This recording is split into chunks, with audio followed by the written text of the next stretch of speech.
বিসমিল্লাহির রহমানির রহিম। আসসালামু আলাইকুম। আজ বেলার ঝামেলা ছাড়াই, গরম পানিতে আটা মাখানো ছাড়াই ফুলকো ফুলকো ফুলে বালিশ হবে রুটি তৈরি করব। অল্প সময়ের মধ্যেই হয়ে যাবে, 5 মিনিটের ভিতরেই বেলার ঝামেলা ছাড়াই ফুলকো রুটি টিপস অ্যান্ড ট্রিক্স সহ আপনাদের মাঝে রেসিপিটা শেয়ার করছি। একটু স্কিপ করবেন না, স্কিপ করলে কোনো এক স্টেপ বাদ পড়ে যাবে, তখন ফুলকো রুটি তৈরি করতে পারবেন না। এখানে নিয়েছি মেজারমেন্ট কাপের হাফ কাপ আটা, আর নিয়েছি মেজারমেন্ট কাপের হাফ কাপ চালের গুঁড়া।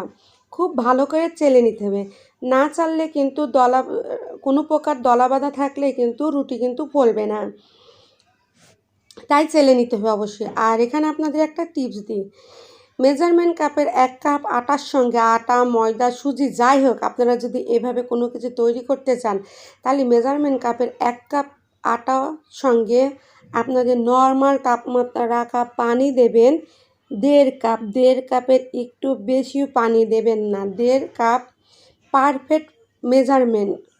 আপনারা এই মেজারমেন্ট দিয়ে কম বেশি করে করতে পারেন, এখানে হাফ কাপ দিয়েও করতে পারেন, 2 কাপ দিয়েও করতে পারেন।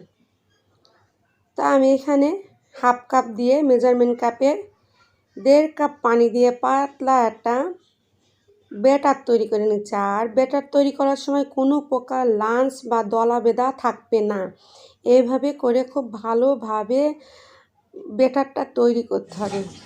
আর কনসিস্টেন্সিটা দেখুন কতটা পাতলা হয়েছে, আর একদম পাতলাও না মোটাও না, সুন্দর পারফেক্ট একটা ব্যাটার হয়েছে। স্বাদ মতো লবণ দিয়ে ব্যাটারের সঙ্গে খুব ভালো করে মিশিয়ে নিতে হবে।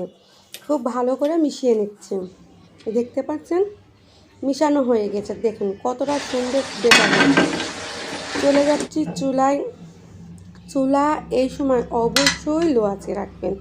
লো আঁচে না রাখলে আপনার ব্যাটার কিন্তু ফ্রাই প্যানের সঙ্গে লেগে যাবে, আপনি ঠিকঠাকভাবে কিন্তু রুটির সাইজ দিতে পারবেন না। তাই ব্যাটার দেওয়ার সময় চুলা অবশ্যই লো আঁচে রাখতে হবে। আর দিয়ে এইভাবে করে ঘুরিয়ে আপনি রুটির শেপ দিতে পারেন। এইভাবে করে একটা রুটির শেপ দিতে পারেন, আর একটা অন্যভাবে দিতে পারেন, সেটাও দেখিয়ে দেবো। তো এপাশের কালার চেঞ্জ হলে আমি ওপাশটা উল্টে দেবো। দেখতে পাচ্ছেন হাতের সাহায্যে উল্টানো যাচ্ছে, এত সুন্দরভাবে হয়ে গিয়েছে।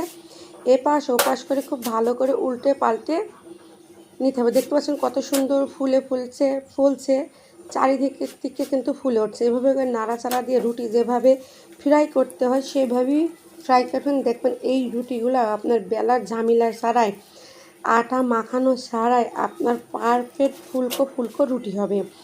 আর এই রুটিটা আপনারা অনেকক্ষণ ধরে সংরক্ষণ করতে পারেন, সকালে তৈরি করে রাতেও খেতে পারেন। এই যে দেখতে পাচ্ছেন আরেকটা এইভাবে ব্যাটার নিয়ে চামচের সাহায্যে সুন্দর করে রুটির শেপ দিতে পারেন। অবশ্যই চুলা কিন্তু লো আঁচে রাখবেন, তা না হলে কিন্তু ফ্রাই প্যানের সঙ্গে ব্যাটার লেগে যাবে, রুটির সাজ দিতে পারবেন না। আমার ভিডিও ভালো লাগলে আমার চ্যানেলটাকে অবশ্যই সাবস্ক্রাইব করবেন, লাইক শেয়ার কমেন্ট করবেন, পাশে থাকা আই বেল আইকনটি বাজিয়ে দেবেন, যাতে করে আমার পরিবর্তিত ভিডিওর নোটিফিকেশন সবার আগে আপনার কাছে পৌঁছায়। তো দেখতে পাচ্ছেন এপাশ ওপাশ করে খুব ভালো করে ফ্রাই করে নিচ্ছে। আর ফ্রাই করার সময় অবশ্যই একটু চাপ দিয়ে ফ্রাই করবেন, তাহলে কী হবে আপনার রুটিটা খুব অল্প সময়ের ভিতরে ফুলে উঠবে। এভাবে চাপ দিয়ে আপনারা রুটিটা ফোলানোর চেষ্টা করবেন। দেখতে পাচ্ছেন আরও একটা করে দেখিয়ে দিচ্ছি আপনাদের সুবিধার্থের জন্য। এভাবে করে রাউন্ড আর দেখতে চান চাপ দেওয়ার সঙ্গে সঙ্গে কিন্তু রুটি ফুলে বালিশ হবে। আমি এই রুটি কিন্তু ফুলাবো না।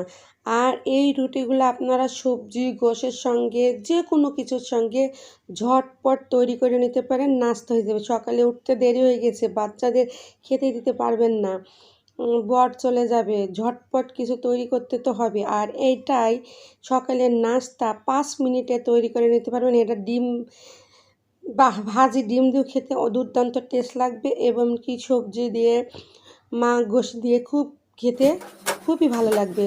তখন আর রুটি খেতে মন চাইবে না, এটা দিয়ে মনে করে খাই। আজ এই পর্যন্ত, আল্লাহ হাফেজ।